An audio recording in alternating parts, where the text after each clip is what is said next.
2 a.m. We're here to help members 24 hours a day, 7 days a week, 365 days a year. Impossible. At Global, possible. Learn more at globalcu.org. Global Credit Union, your world of financial possibilities. Hi, Jan from Toyota here to let you know that Toyotathon is on. And what better way to get in the spirit of the season than with a new Toyota, like RAV4, Grand Highlander, and Corolla Cross. But to really get in the spirit, let's sing about it. So without further ado, driving through the snow in a new RAV4, hooray! To the slopes we go in a Highlander for a ski day. A Camry to get hot cocoa, tubing with a Tundra makes the kids go loco. Oh, what fun it is to make holiday wishes come true. Toyotathon, Toyotathon, Toyotathon is on. Oh, what fun it is to drive a new Toyota today. Hey! Presto, a new holiday classic. Let's sing it again. Toyotathon, Toyotathon, Toyotathon is on. Dealer inventory may vary. Toyotathon ends January 5th. See your participating dealer for details. Have you guys tried these holiday cookies? They're so good. Toyota, let's go places. Fridays at 5, I'm out exploring. From hiking up Camelback to skiing at Snowbowl, the adventures never stop with AAA. It's membership that travels with me, whether behind the wheel or a passenger, in my ride, my buddies, or a rental. AAA's got 24/7 expert help with tows, battery help, and more. Plus branch services like free passport photos and trip planning. Membership gives you all this and more for less than $6 a month, and I can add loved ones for half off. Call or visit your local branch today. AAA, your membership to go. Did you know that Harrah's Auction Casino is your key to nationwide fun? That's right. You'll unlock perks at more than 50 destinations from coast to coast at your local home for Caesars Rewards. Free dining in Atlantic City? Yes. Free slot play in Maricopa? You bet. Free hotel stays in New Orleans? Oh, yeah. What are you waiting for? Harrah's Auction Casino. Play for all. Must be 21 or older to gamble. Know when to stop before you start. Gambling problem? Call 1-800-522-4700 or 1-800-NEXT-STEP. Visit the Caesars Rewards Center for details. One study found that half of all clients are unhappy with their lawyer. The number one complaint, a total lack of communication. That's why we survey our clients and know over 97% are happy. Do your research. Call the husband and wife law team first. AM 1060 KDUS Tempe Phoenix and KSLX HD2 Scottsdale Phoenix.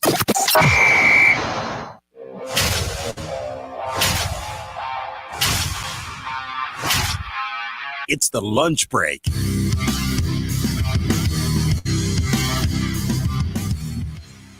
Happy NBA Cup quarterfinal day to you. It's also the Wednesday edition of the lunch break right here. KDUS AM 1060. Chris Schubert with you for the next 2 hours. Producer Evan is on the other side of the glass. He is ready to take your phone calls today. 480-864-1060. We got a jam-packed show today. The Suns back in action tonight. The last day of the winter meetings in baseball. Feels like the Diamondbacks are right on the cusp of doing something. We'll get into that as well. We also have a top 5 list to do today on a Wednesday. So all of it. And we start with the surprise news of the day. Could the Suns have their superstar back tonight in the NBA Cup? Time for our top story of the day. It's the Daily Special. Certainly not the news I expected to see yesterday. But the Suns upgraded Devin Booker's availability to questionable for tonight's NBA Cup quarterfinal matchup in Oklahoma City against the Oklahoma City Thunder. It was just a week ago that we were told the Suns would be reevaluating Devin Booker and his groin strain a week later. Well, here we are a week later, and here we are, the Suns actively considering, Devin Booker actively considering playing in this game tonight. I saw some social media video a little bit before we went on the air today of Booker doing some type of workout, walkthrough, some type of preparation to maybe see where he's at ahead of tonight's game. Was not available or wasn't out there during the portion that the media was there, but there were some videos that were shared, I guess, of him doing some type of workout. So we'll see. I have so many thoughts and questions about this. Did the victory over the weekend or on Monday against Minnesota change Devin Booker's mind about playing in this game tonight? Was this always the plan? Is this too soon? Like, this is literally the week mark from when they said they would reevaluate him. I did not think him playing in this game was on the table. I didn't think it was possible. Is this the right decision? What does it mean if he's in there? Remember, Devin Booker with this current group of players almost beat Oklahoma City. When was it? The day after Thanksgiving, November 28th, their final NBA Cup group match. They almost beat Oklahoma City in Oklahoma City. They played competitively. I'm sure that played a role in this.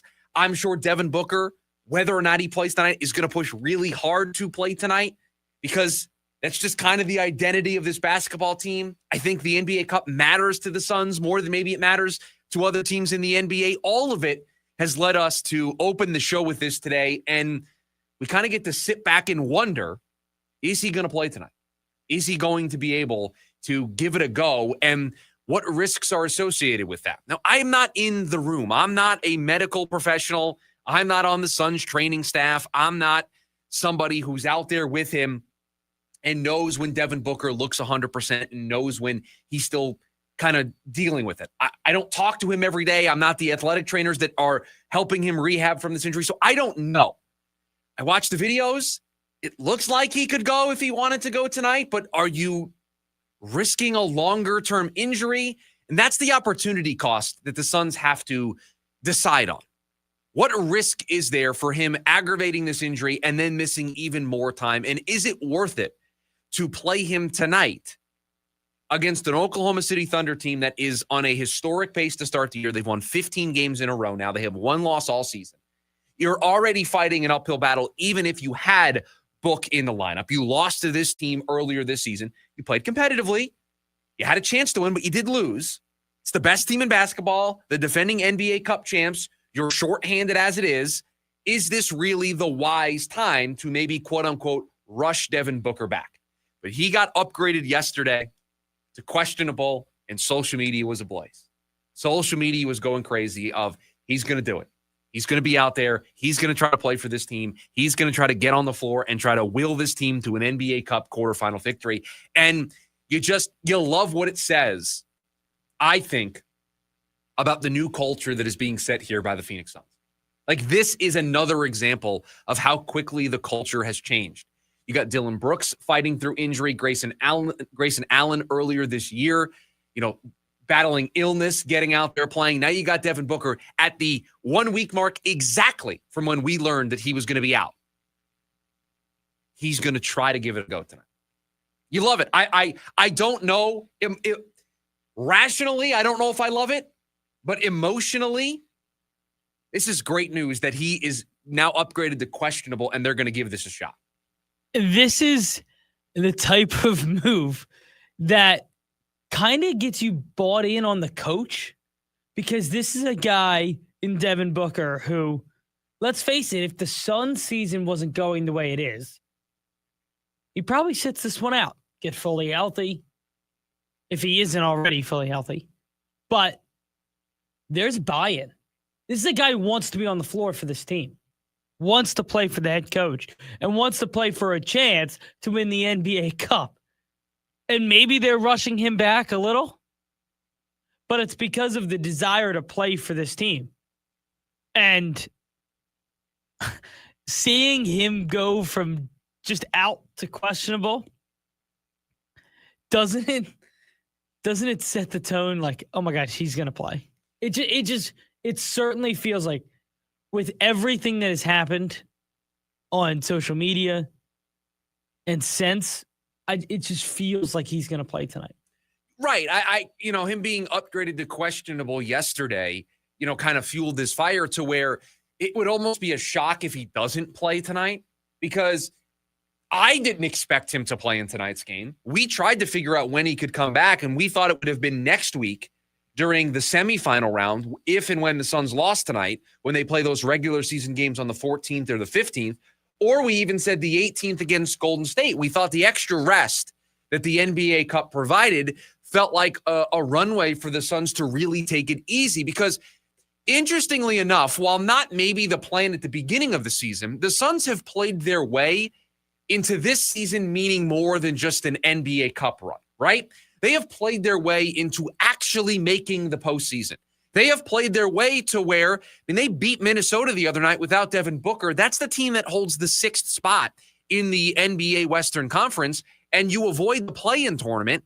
If you're that 6th seed, you beat that team. So the dreams, aspirations, goals for this team, I think kind of shifted for the fans, for us, very quickly at the start of the season, to where you look at just tonight's game as one game in a larger picture. Whereas if I don't know exactly the scenario where this would make sense to me, but if there was a world where the Suns weren't a playoff-bound team, or at least looking like a playoff-bound team, but they got hot in their NBA Cup games and they made it to the NBA Cup, then maybe you play them here because you know that you're not going to go far the rest of the season. You know you're not going to have something to play for.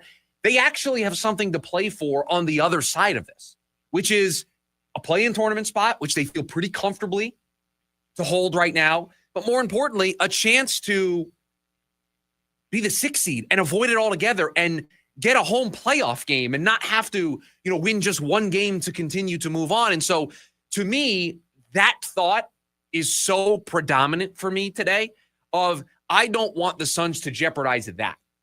I don't want them to jeopardize what this season has turned into, which is a team that can make the playoffs, a team that can make the postseason. And if Devin Booker rushes back after missing what would just be 2 games, and he plays tonight and aggravates it or gets hurt even further and has to miss even more time because he's missed, 20 games with this injury in the past. Now you sacrificed more than just one NBA Cup game. You now sacrifice potentially your ability to have a very successful season. That's the thing that worries me. That's the thing that has me a little on edge about this quickly him coming back. I don't blame you, because this is a spot we probably didn't expect ourselves to be in. And the team you're chasing for the 6th seed, you just beat on Monday night without Devin Booker. And you kind of showed the world, like, hey, maybe we can stay above water without D-Book. And while that may be sustainable for a short period of time, if you are missing him for 2+ months, where are you going to get the scoring from? Where honestly can this team see themselves going? So the playoffs, for me, I think for everybody that listens, everybody in this fan base, I don't want to speak for you, are far more important. Well, again, because it's legitimately on the table. Like them getting a serious playoff spot, avoiding the play-in tournament, or even just getting the play-in tournament is 100% on the table. It's there. You can see it. It's not some fantasy that you have to dream up and a bunch of things have to go right for them to do that. They are right now holding on to a playoff spot, and they've had Jalen Green for 30 minutes this season. They are well within their way to soaring past their win total in Vegas, and they have not been the full complement for more than 30 minutes this season. So I don't have to make up a fantasy land where they're a playoff team. They're a playoff team right now, who I think if you play it patiently with Devin Booker, with Jalen Green, you are going to be able to have that season and hold on to this playoff spot and potentially host a home playoff game. Did anybody have that on their bingo card at the beginning of the season? Did anybody really think the Phoenix Suns would be in a position to be one of the top 6 seeds in the Western Conference? And so when it becomes a reality, when it doesn't become some distant fantasy land, when it's right there in front of you and you can see it in the way they play, you believe it, the way the standings look, you believe it, you don't want to do anything that could potentially jeopardize it. Now, I'm going to trust Devin Booker, and I'm going to trust the Phoenix Suns athletic staff and their entire organization more than me speculating on the air. If he plays tonight, it's going to be because they feel like he is 100% healthy and can play, and he is not risking anything long-term. So if he plays tonight, when that ball gets tipped into the air, I'm going to be less worried because I'm going to know he's cleared every protocol the Suns want him to clear. But right now, in the hours leading up to it, I'm trying to be, raw with everybody, how I feel about it. I'm a little worried of how quick this is. When the game starts, that ball gets tipped into the air tonight, I'm just going to be thinking about the Suns beating the Oklahoma City Thunder, handing them their second loss of the season, and the Suns moving on. I'm going to block out the long-term ramifications of the next 4 months of Suns basketball, and my attention is going to be on, can they win this game? But right now, in the lead-up, yeah, I'm thinking about these things. I'm a little worried about these things. And you said it best, but like anybody as a fan, ball tips off, you're in the heat of the moment. You're not worried about Devin Booker getting hurt during the game. But I think all the way up until you're going to be concerned of, is this worth it? Is the juice worth the squeeze here? And I get it. We've been the biggest NBA Cup supporters. We love the cup. In town. We love the cup. Anything with a cup. Anything with a cup, we're in. But you have to outweigh the pros and the cons here. And for the Suns, this is a season that feels like, almost like ASU's last year, right? Where, okay, we have more here than we think. And it looks like we have the right guy at head coach. And now it's super early, but it has that feeling of Arizona State last year. And how willing were you to throw Sam Leavitt into the fire when they had to play at Cincinnati and they went with Sims because Leavitt wasn't 100% healthy? Right. It's fair. And this has been a magical start to the year. They have been one of the surprises of the NBA. They are battling way above the level. They're punching way above their weight from a talent perspective. And it has led them to this moment where they're even in this game tonight. Like, you look at their group, I don't think anybody expected them to get out of this group. I don't think anyone expected them to be the fourth best team in the NBA Cup in the Western Conference. And they did it. And here they are tonight. And I think it speaks to the culture and the mentality that this team has, that this is even a conversation today, that Devin Booker is even attempting to do this. So as this show progresses, we will keep an eye on if we get any official word on Booker. There is no official word. He's still listed as questionable. He did work out today. I saw some videos circulating on social media, but nothing definitive for his status tonight. If that changes between now and the end of the program, we'll obviously hit the breaking news sounder and give you that update as the show progresses. 480-864-1060 is the phone number for you to join us here today on the program. You can also hang out with us over on the KDUS AM 1060 YouTube live stream. Seeing a lot of mixed reactions over there today. There's excitement that Booker's in the lineup, worry that you don't want him to get hurt again and for him to miss 2 months. Brian says the Suns are looking too good without Booker. Maybe he's coming back early to make sure he doesn't become expendable. That's a very typical Brian comment here today on the program. I would expect nothing different from you, Brian, taking your chances to clown on Devin Booker. You've never been a fan, so not surprised that that's how we're starting today. But we will keep you updated on if we get a status change for Booker in tonight's NBA Cup game against the Thunder. When we come back, boy, does it look like the Ketel Marte era in Arizona is coming to an end. That's next, the lunch break, KDUS, AM 1060. James out west. 7 teams to decline a bowl game. I feel like we shouldn't be able to do that. Certain teams, I can understand. Notre Dame, you're a top-notch team. You have a lot of recruiting you need to retain. I kind of get that. Temple, what are you doing? Who are you to be turning down bowl games? What major recruits are you losing that are in off-season mode at Temple? There should be some parameters around that, but the season is officially over. These are invitations. You can decline an invitation. So I see it from both sides. Every other Monday night from 6 to 7 p.m. right here on KDUS AM 1060 and on the KDUS 1060 app. Chicago Sticks, the Windy Cities Tour. Finally, 2 iconic bands together for the first time.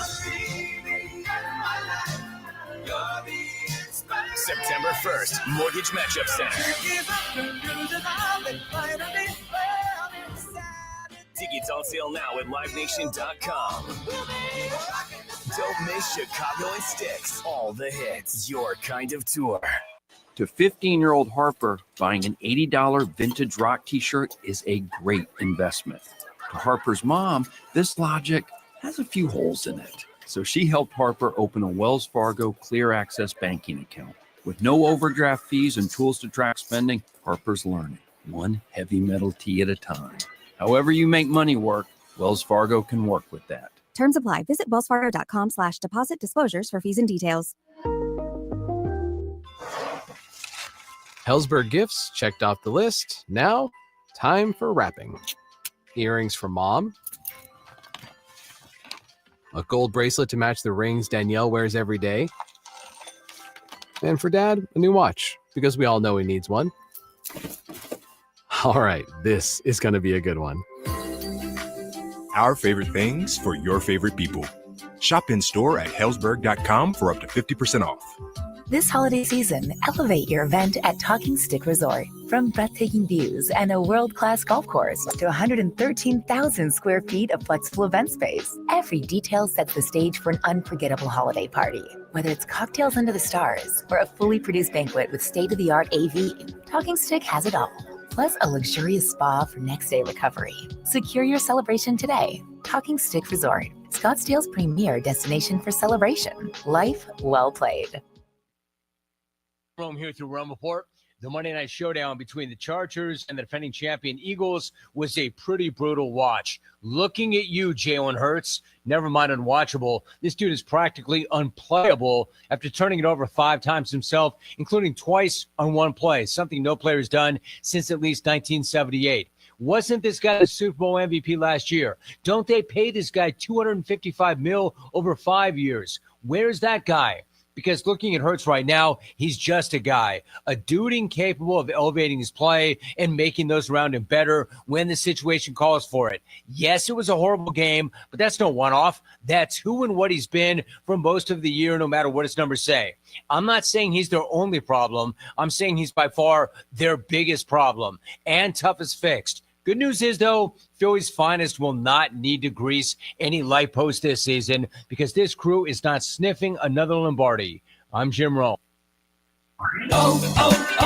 O'Reilly. Cleaning your fuel system can help your engine run better and improve gas mileage. Visit O'Reilly Auto Parts and pick up a bottle of Chevron Techron Fuel System Cleaner on sale now. Buy one, get one free, plus get 2 times O-Rewards points. Just add it to your tank during your next fill-up. Stop by your local O'Reilly Auto Parts store for details.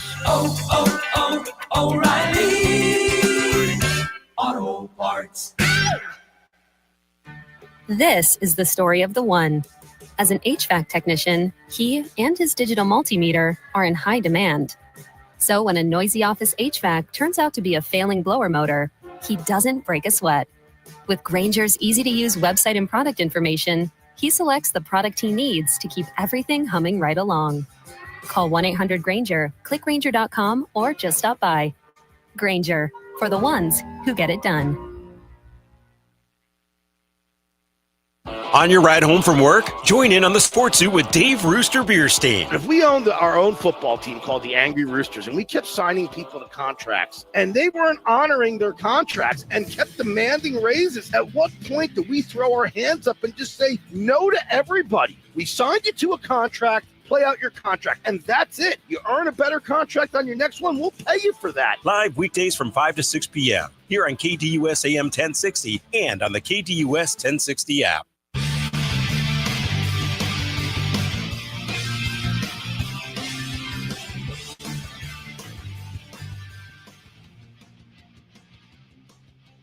It is the final day of the MLB winter meetings. The Rule 5 draft starts in about half an hour from now. We did have a major signing occur right before we went on the air. The Baltimore Orioles are on the board after missing out on a pursuit of Kyle Schwarber. They have pivoted. It's a 5-year, $150 million deal for first baseman Pete Alonso, the most money from an annual average value perspective given to a first baseman. So the right-handed power bat is going to Baltimore, but that is not the story that I want to talk about right now. The thing I want to talk about right now is maybe preparing a lot of you for what I think is going to happen in the very near future. And by very near future, I mean within the next week. I think between now and next Wednesday's show, we will come in here and talk about a Ketel Marte trade. I almost talked about this earlier in the week because Mike Hazen's tone and what he said about a Ketel Marte trade had kind of changed a little bit. It was originally, I don't see it happening, very unlikely, not in the forecast. And then all of a sudden, I think it was either yesterday or Monday, he said, we'll see where the next few days go. That's a very different tone than not happening. Very unlikely. To say we'll see where the next few days goes makes you think that you're closer than you were last time we talked about this. Teams are closer to meeting your value than when you said very unlikely. And the reporting that you are seeing around this, name a baseball insider. They have talked about Ketel Marte. And the team that feels like they are hottest in the pursuit of Ketel Marte is the Boston Red Sox. They are the team that I see all over the place. Toronto has been mentioned, but Boston is the team I see mentioned more so than anybody else. And because of all these reports that are out there, I don't see a world where you put the genie back in the bottle. I mean, this has been talked about for a couple of weeks now of him being on the move. The Red Sox, the Blue Jays, the Reds, the Mariners, the Phillies. This is John Heyman from 15 hours ago. Ketel Marte market heating up. Does that sound like somebody that's going to stay with Arizona? And then he lists these teams: the Red Sox, the Mariners, the Jays, possibly the Phillies, and the Rays. The Diamondbacks are seeking big package, understandably, for their superstar second baseman. That's from 15 hours ago. And then I saw a report this morning. I got to find it again. I saw it on Twitter right as I woke up that Seattle was very interested. The Mariners, one of the teams listed by John Heyman 15 hours ago. And there's a previous relationship with Mike Hazen and Jerry DiPoto. They've worked very closely over the last couple of years in making trades. It just feels like where there's smoke, there is fire. And the smoke continues to build and build and build around this story. Terry Francona went on, it was an MLB Network show, and he was asked about the Hunter Green rumors. And Terry Francona, the manager of the team, said, guys like Hunter Green, we can't sign those guys in free agency. In Cincinnati, we can't do that. We don't have the financial might to do that. So when we have somebody like Hunter Green, we don't trade guys like Hunter Green. It's the manager of the team coming out and saying it. And I know Torey Lovullo came out and said that he hopes that Ketel Marte doesn't get traded, but it wasn't the type of putting your fist down or putting your foot down the way Terry Francona did, basically telling his front office, don't trade this guy. It just feels like the train has left the station here, and it feels like I'm going to look over here at some point to this second screen that I have, and I'm going to see the notification from Jeff Passan that tells me that Ketel Marte is going someplace else. That Ketel Marte is going to Boston or Toronto or to Seattle or to Philly or to Tampa or to Cleveland, Cincinnati, whoever jumps in and meets this asking price. It just feels inevitable. And I didn't feel that way at the end of the season. I didn't feel that way a couple of weeks ago. But what did I say about this whole story? It wasn't going to go away. We were going to have another sit down, another segment on this show where we talked about Ketel Marte's future. And today, I feel less certain that Ketel Marte is on the opening day roster for the 2026 Diamondbacks than I have ever felt about that question. I am more uncertain today than I have ever been since we started talking about Ketel Marte's future. What was it? A little bit after the trade deadline? Into August, we first started talking about Ketel Marte's future? I'm trying to think, did it come up before the trade deadline? When was he got his house robbed at the All-Star game, right? So the deadline was post All-Star game. He missed that time coming out of the All-Star break. That was a big deal. But I don't think it really gained steam until we got closer to the deadline, which was, what was that? July 31st, August 1st? So it was the end of July? I think it would have been days maybe after the deadline. Yeah. Where we really started to wonder aloud what Ketel Marte's future was. And at the time, it felt like the genie couldn't be put back in the bottle then. It felt like it was either going to be Torey or Ketel. Somebody was going to have to go in the offseason with the state of play at that time. We got to the offseason. Things kind of cooled down a little bit. The Diamondbacks went on that run in August and September. They were playing meaningful baseball, and winning cures all. We stopped talking about it. Then we got to the offseason. Ketel Marte's name ended up on every single story you could imagine about players that were going to get talked about and or moved this offseason. And it's just the story that has never gone away.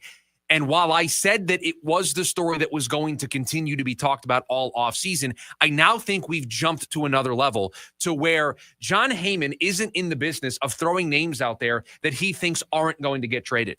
He's throwing Ketel Marte's name out there and updating everybody on the market because it feels inevitable that a trade is going to happen at some point. And so now the question is, can the Diamondbacks, if they make this move, get enough back to satisfy us in the fan base? Can they do enough to satisfy you with trading a franchise superstar, trading arguably the best second baseman in the sport, trading the best contract? You see the contracts that are being given out right now in the sport? Kyle Schwarber, $150 million. Pete Alonso, $150 million. Ketel Marte, not even close to that amount of money, not even close to that annual average value. And he's the best player at his position. Pete Alonso's not the best first baseman in the sport. Kyle Schwarber maybe is the best DH in the sport. But he plays DH. He doesn't play defense. They don't put him in left field for a reason. He's one of the best overall players in the sport on one of the best contracts. If you're going to trade that, it has to be a mega haul. And that's always my worry with trading a superstar of this caliber. Can you get enough? It's really hard to land the plane and get enough. And I know many out there have been critical of Mike Hazen in the past of not getting enough. It was certainly a topic at the deadline. Feeling like they didn't get enough for Josh Naylor, feeling like they didn't get enough for Eugenio Suarez, feeling like they didn't get enough for the players that they ultimately ended up moving. And I can argue that with Merrill Kelly and with Josh Naylor and Suarez, guys that are free agents at the end of the year, it's going to be hard to really maximize the value. With a player like Ketel Marte, there's no excuse not to maximize the value. He's got a great contract. Teams don't have to work out an extension with him. It's a great deal. He plays a premium position. He's an MVP candidate. All of it. You put it in the soup, and it tells you you should get a haul. And if you fall short of that, that's your one chance to try to kickstart a new window of winning. And if you miss, if you pick the wrong players, if you ask for the wrong players back, if you don't get as big of a return, you don't get another chance to trade a player like Ketel Marte unless his name is Corbin Carroll. And I don't think anybody, I certainly don't, wants to have that conversation today. That's your next chance to have a do-over with this. I'd rather build around Corbin Carroll than view Corbin Carroll as somebody I have to move to fix a past mistake. That's why you have to hit a home run here. But the more we hear about this, the more it feels inevitable that Ketel Marte is going to be playing someplace else. Now, I don't want that. I think the Diamondbacks are better off having him on their roster, mainly because I just don't think they're going to get a trade package back that's going to give me the warm and fuzzies. I don't think that there's going to be a trade package that not only equals the player he is, but to get him on that budget, right? Like you talked about it and the contracts we've seen.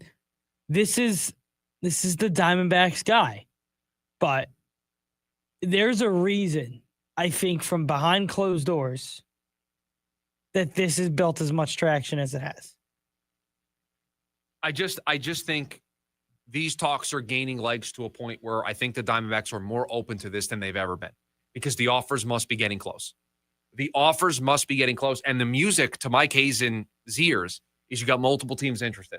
It's going to drive up the price. And that's the bidding war has started now. Because not only does it feel close for us, but I guarantee you 29 other teams think, oh, this is our chance. Right. This may be our only chance to get Ketel Marte.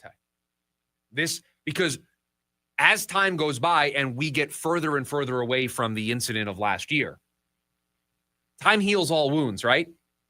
And so if they start to win next year, if they start to play better, if the vision is there for what 2027 is going to be, and you start to see this ship turn around a little bit, then I think it gets harder and harder to justify trading Ketel Marte. And also, he gets older. He gets closer to free agency. He gets closer to the end of that deal. So he then is inherently less valuable. So this feels like the peak of what you're going to be able to get for Ketel Marte. So if you don't do it now, and this isn't me advocating for doing it now, but if you're going to do it, now is the time to do it. This is really the only time to do it. And it definitely feels, my prediction right now is within the next week, between now and next Wednesday's show, we do a segment of Ketel Marte moving on. Ketel Marte being traded someplace else. I agree. And I'll give you a little hint. You have, in this segment, taken a leftovers story and a buy or sell. I apologize. Apologize for stealing the thunder of the rest of the show.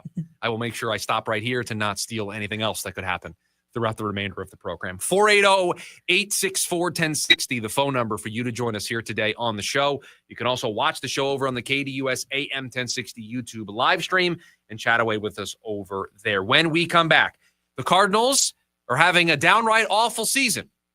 Who's the most to blame? That's next. The lunch break, KDUS AM 1060. The Varsity Sports Show with Vince D'Alessio is your hub for everything high school and college sports. Join Vince and friends as they give you the full picture on student athletes and where they're heading. Live interviews with coaches across the valley. Asking some of the tough questions. Varsity recaps and in-depth interviews with tomorrow's sports stars. The Varsity Sports Show with Vince D'Alessio. Live every Saturday morning from 9 to 11 a.m. here on KDUS AM 1060 and on the KDUS 1060 app. It's frustrating when people intervene on you, but they have problems of their own. It's like when someone sends you a text, but the text comes from their email address. I hate this. Your name at iCloud, they FaceTime you from their email address? Are you calling on a child's iPad? Emmy-winning comedian John Mulaney announces his new tour, Mr. Whatever. Celebrity Theater, Friday, March 6th.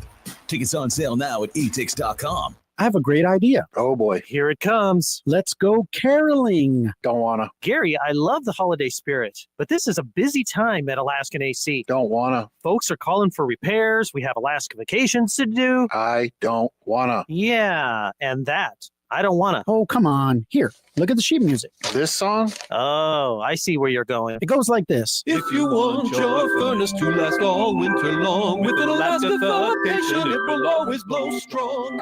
Yes. Really get you in the spirit. I'm not sure we should go door to door and That's sing. a great idea. We'll go door to door and sing. A 1 and a 2. If you want your furnace to last all winter long, with an Alaska vacation, it will always blow strong. We'll get snowballs thrown at us. People will have snow brought in just to throw at us. You guys are on the naughty list. I'm good with that. Makes no difference to me. Oh, Grinch. Schedule an Alaska vacation at AlaskanAC.com. Only 50% of Arizonans believe their health insurance will cover them in a major medical emergency, like a car accident or an unexpected life-changing diagnosis. Blue Cross Blue Shield of Arizona aims to change that perception. AZ Blue often takes care of more than 99% of hospital charges in major emergencies, protecting you and your family from devastating financial consequences. To learn more about how AZ Blue protects its members, head to azblue.com/true story. Hi, I'm Andy, your friend and jeweler at Shane Company. As a product development manager, I make sure every piece of fine jewelry at Shane Company is meticulously designed for quality. From 14-karat gold chains, pearl necklaces, diamond studs, and of course, dream engagement rings. We know you can get your holiday gifts anywhere these days, but knowing your loved one's gift was crafted by master jewelers, it's a difference everyone can see and feel, no matter the price. All of our fine jewelry begins with a vision by our in-house designers. Then, we ensure each piece meets our high-quality standards every step of the way, including the smallest details. It's why our jewelry comes with our all-inclusive, free lifetime warranty that covers everything and doesn't cost a dime. At Shane Company, there's no shortcuts, just craftsmanship. Because a friend wants your fine jewelry to be nothing short of perfect. Come see for yourself. Visit us in store or at shaneco.com. Shane Company, your friend and jeweler. You're listening to The Jim Rome Show. The Lane Kiffin reinvention arc went from one of the truly feel-good stories in the game to him once again becoming public enemy number one. I have no issue with him leaving. It's how he left, burning all bridges yet again. You strung Ole Miss along. You turned it into a complete circus, and then you were bent when they wouldn't let you coach them in the playoff? Get out of here with that. It's natty or bust for you at LSU, Lane. The Jim Rome Show, 1 to 4 p.m. Monday through Friday, here on KDUS AM 1060.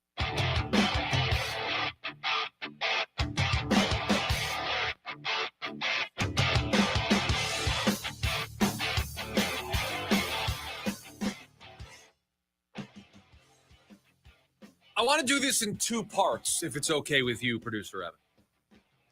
I want to right now lay out the pieces on the chessboard. And then I want to come back an hour from now and make this the subject of our top 5 list. Who's the most to blame for the Cardinals being 3-10 and this season being an abject failure? So today, or at least this segment, is just putting the pieces on the chessboard, putting out the candidates. And then our top 5 list in hour number 2 is us ranking those candidates. Is that good with you? I think that's great with me. Can I ask a question? How high up the chain can we go? Anybody in the organization? And that's what this segment is about. It's about putting the pieces on the chessboard. It's about us deciding who the candidates are. I think there are the obvious ones, but then I think there are the less obvious ones. And I also think we could group certain factions together. We can separate some factions, right? I think coaches, you could probably divide that up into a couple of different individual members of this coaching staff. So I think from an individual perspective, the individuals that I think deserve to be on this list, the owner, Michael Bidwell, the general manager, Monty Ossenfort, the head coach, Jonathan Gannon, the offensive coordinator, Drew Petzing, the quarterback, Kyler Murray, I think is a big enough name where he gets separated out. Anybody else on an individual basis that we want to put onto our candidacy list for later on in the show? Anybody else? Individual-wise? I don't think so. Okay, so I'm comfortable with that group. Unless you want to put Marvin Harrison Jr.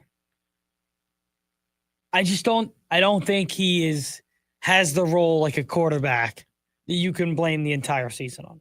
Hard to really put it on a wide receiver, right? More difficult to do. Now, I do think you have a separate category for the entire team, the players, outside of Kyler Murray. So, Bidwell, we've got the owner, we've got the general manager, we've got the head coach, we've got the offensive coordinator, we've got the quarterback, and we've got the players. Anybody else that I'm missing? Because I think there's different arguments to each of these groups. I think with Michael Bidwell, you're looking at it more from a larger scale picture. You're looking at it long-term, what he's done over the last couple of years and really just in general since owning this team, questioning whether or not he wants to win. Monty, you're looking at the roster building over the last couple of years. I know I'm very intently looking at the first-round picks and what he has done with those 4 first-round picks in 3 years. Yeah, he's been great at finding some value there on day 2 and day 3, but first round, those blue chip picks, feels like a little bit left to be desired. Jonathan Gannon, we can talk about all of the different aspects of his resume. The 3 wins against the NFC West, what looks like going to be a 3rd straight losing season. He's got I need to do some math. He had 8 wins last year. What did he have? 4 wins his first year or 3 wins his first year? I think he's at 15 wins in total, maybe 14 wins in total over the 3 seasons. A defense that has been bad this year, giving up a ton of points. Drew Petzing, the offense's inability to grow and evolve and tap into the potential that this group has because they do have talent on the offensive side of the ball. Kyler Murray, because if you don't have a franchise quarterback, that can sink an entire operation. And he hasn't been that franchise quarterback. He wasn't that franchise quarterback this year. And then the rest of the players, the 4th quarter leads that have been blown, the 40-point performances from the defense against division rivals like Seattle, San Francisco, this past weekend against the Rams.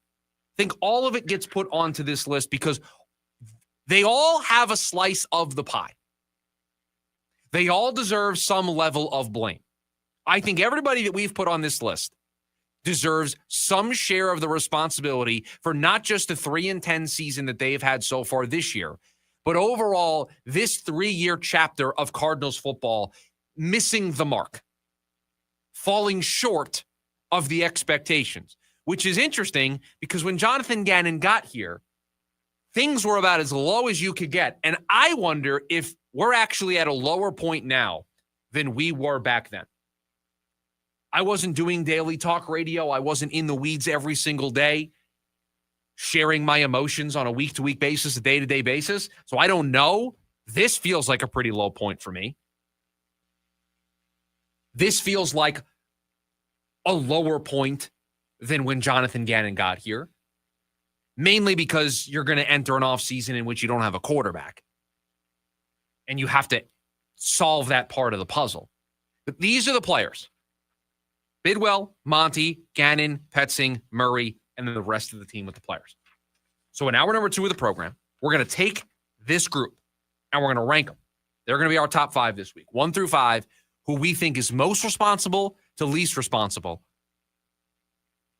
of why the Cardinals are 3-10 this season, as to why this team has missed the mark yet again.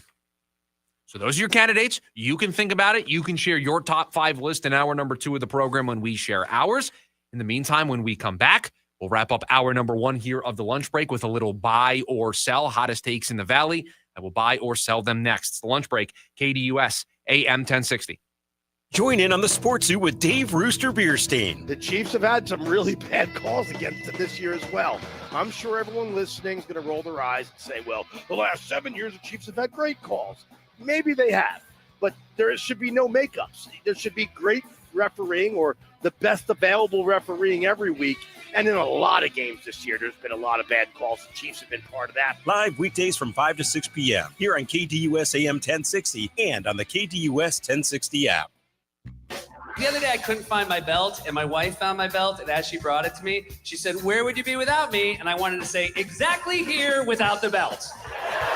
In fact, I would have the belt because I would know exactly where it was in yesterday's pants on the floor. But now, we're not allowed to leave yesterday's pants on the floor, so I need a National Treasure-style map to find my one lousy belt. Seth Meyers, live on stage, Saturday, March 14th, Talking Stick Resort. Tickets are on sale now at TalkingStickResort.com. Global Credit Union, how can I help you? It's one of those voice prompts. Representative! Good morning. How can I help? Wait, is this a real person? It's 2 a.m. We're here to help members 24 hours a day, 7 days a week, 365 days a year. Impossible. At Global, possible. Learn more at globalcu.org. Global Credit Union, your world of financial possibilities. Sometimes a girl in my class doesn't bring anything to eat for lunch. The truth is, in America, 1 in 5 kids worry about their next meal. I want everybody to have yummy food. So do we. That's why Fry's donates surplus fresh food from our shelves to your local food bank. We've provided over 3.5 billion meals through our Zero Hunger, Zero Waste plan. Visit frysfood.com to see how you can help fight hunger and waste in our community. Because nobody should have an empty tummy. This winter, step into a world of wonder at the Tianyu Lights Festival, open now through January 4th at Camelback Ranch, Glendale, and Phoenix. Explore the 4 new themes: Bugs Aglow, Colors of Holidays, Rainforests, and Prehistoric Animals, which feature 70 glowing handcrafted lanterns. Enjoy delicious foods and beverages at our food court, explore the interactive lanterns, and complete your visit with a trip to the marketplace where you'll find unique souvenirs. Don't miss this unforgettable holiday experience. Tickets are available now. It's the Dan Patrick Show. Shohei Ohtani had 2 home runs, 2 doubles. They also walked him 5 times, 4 intentionally. They've gotten to the point where he's getting Bonds treatment. I want you to pitch in shame. If you're going to intentionally walk him, I want you to throw the 4 pitches that look silly because you don't want to face him. I don't want it to be, hey, we're going to walk him and I point him to first base. Nope. I want you to acknowledge that you can't get him out and you throw those 4 pitches. Weekdays, 7 to 10 a.m. right here on KDUS AM 1060 and the KDUS 1060 app.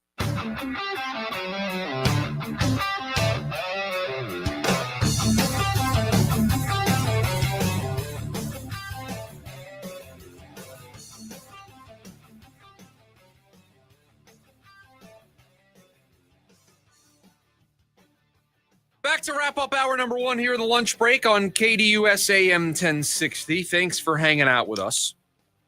We're flying today. Which is interesting because I am dealing with a massive migraine throughout the show today. It's not our day. So the fact that the show is flying, and I agree with you that it's flying, despite my head pounding and it feeling like I've been doing this for 4 hours. A bad migraine when you're trying to like. Oh my gosh! Especially you got the ring light on you. I'm putting thoughts together. I got a ring light in my face. Now we're going to move on because there's a lot of people out there Show must go on. that do a lot harder jobs than we do, and I'm not. Yes. I'm not complaining at all, but the migraine is just really kind of putting a damper on what I think has been a fun show so far. Can't argue that we have, I don't want to dig on us, one of the more fun jobs in the world. Oh, this job, wouldn't trade it for the world. Wouldn't trade it. No. And so, yeah, I 100% agree. So I'll get through it. And I'm not complaining, but it's just, it is putting a damper on what I think has been a fun show today. Now. And to build on that, it's time for buy or sell. We have a real fun buy or sell. And I've given you a lot of time here to operate today. Got a lot of time to maneuver. Oh, you're saying we got this is the most time in buy or sell I've had in weeks. So get comfortable, grab a Dig snack. in, strap in, buckle up if you're driving. Kick your feet up if you're not. Just relax, enjoy, stay a while. And we'll start with the hard-hitting questions. Devin Booker will play tonight. I'm buying or selling him playing tonight? Oh. And I had checked Twitter maybe 10 times for an announcement prior to reading this.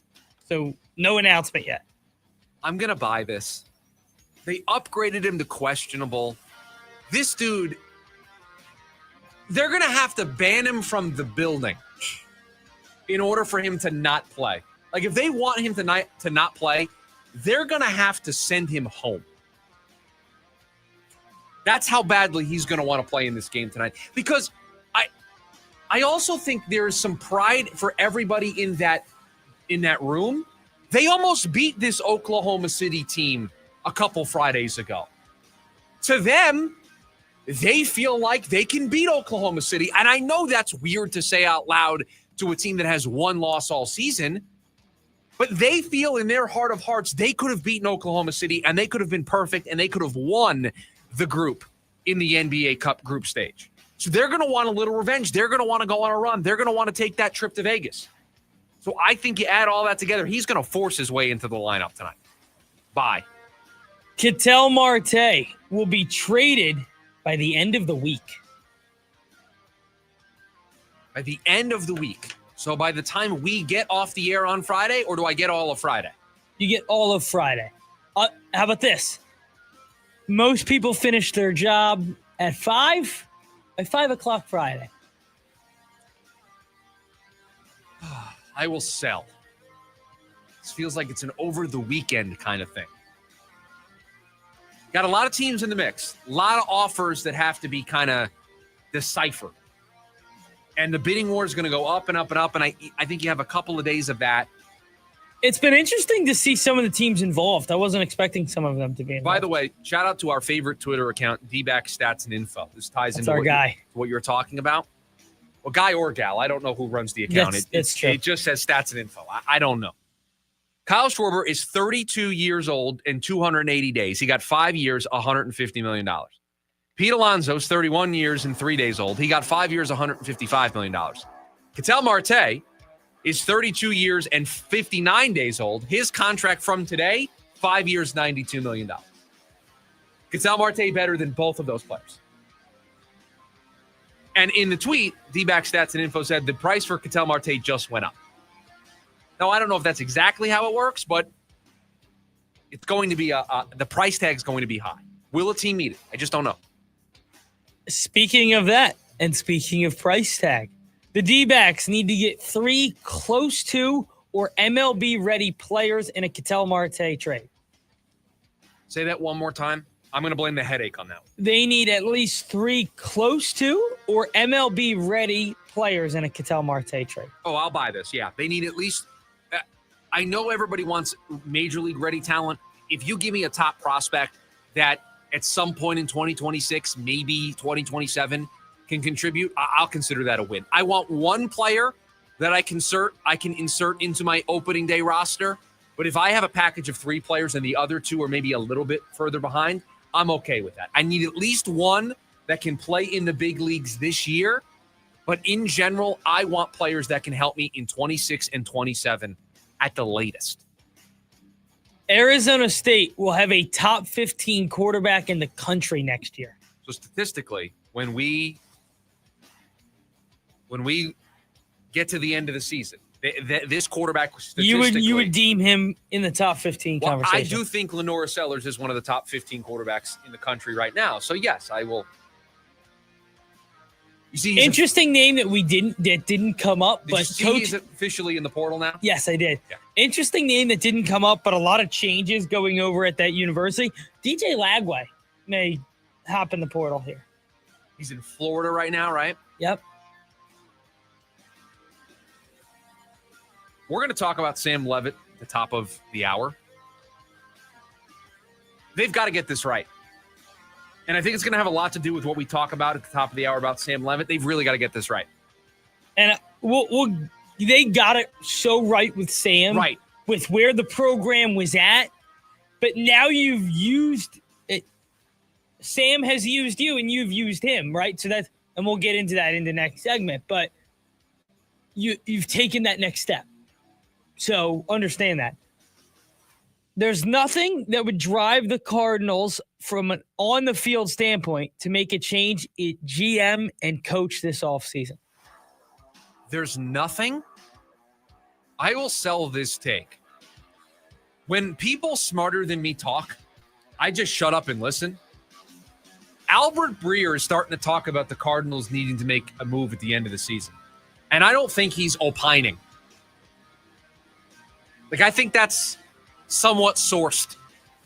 You think there's some meat on that bone? I do. I think there's some smoke. And if they continue to lose, if they don't, let me tell you this right now. If they don't win a game between now and the end of the season, it's going to be hard not to do something.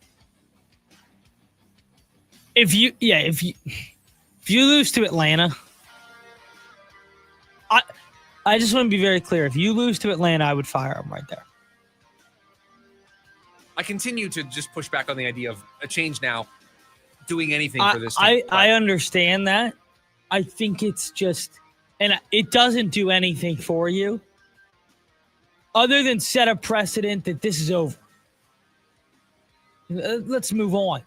It does send that message. It does tell your fan base that. And that's the message you want to send to the fan base, because there's some juice there. You know, does Michael Bidwell want to pay another coach to not coach for him?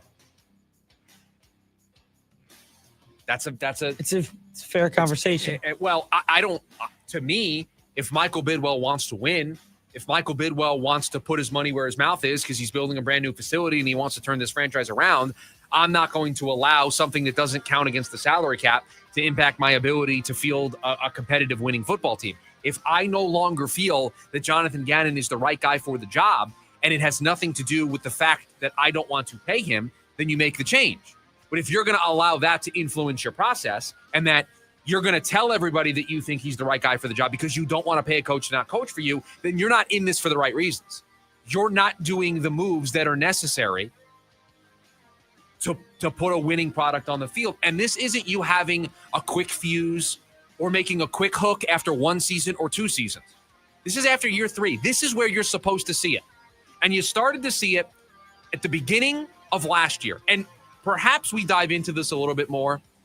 Maybe we needed to put more stock into the collapse in the second half last year. I think we needed to. Maybe that wasn't just a fluke. It felt like, the defense just didn't have enough talent. And you could sell it off that way. You can't do it that way this year. And I think we overlooked what was probably a glaring issue in our face. I think we gave them too many excuses for that, instead of recognizing that that was probably the beginning of the end. So, no, I think if they lose out, you have to make a move. And I think just to magnify those issues last year, it came off the bye. They came out of the bye unprepared for multiple games. Yeah. And we talk about it that's the 1 week you can't come out unprepared. I don't accept you being unprepared for that type of game. Tells me everything I need to know about you as a head coach that you're not prepared. Now, this year, they played the Cowboys out of the break. They were prepared for that game. They won that game. It's their only win post-bye. So it's kind of a mixed bag in that regard. After year 3, I don't want a mixed bag. I want to know. Hour number 1 of the program in the books. Hour number 2 right around the corner. Sam Leavitt entering the portal. How will we reflect on his time as a Sun Devil? That's next. The lunch break. KDUS AM 1060.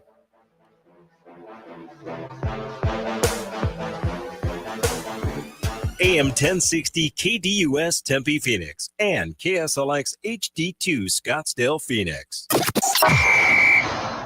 The O-Line Committee Podcast. 16 years of NFL trenches experience. Talking football every week. What was something you had or most important to wear on game day? What block they put it on the horses before they race? He had to put it on with gloves. Like, I've been riding walk by and burn the eyes. They're like, what is that? He's like, I gotta ask him for it. Right, like, you just walk away. The O-Line Committee Podcast with Jay, the Rhino, and Mackie on YouTube, Apple, Spotify, or wherever you get your podcasts. The Marshall Tucker Band. Get ready for a night of legendary Southern rock and sing along to all the classics. The Marshall Tucker Band with special guest Firefall, bringing their timeless hits. February 28th at the Celebrity Theater. Tickets on sale now at celebritytheater.com.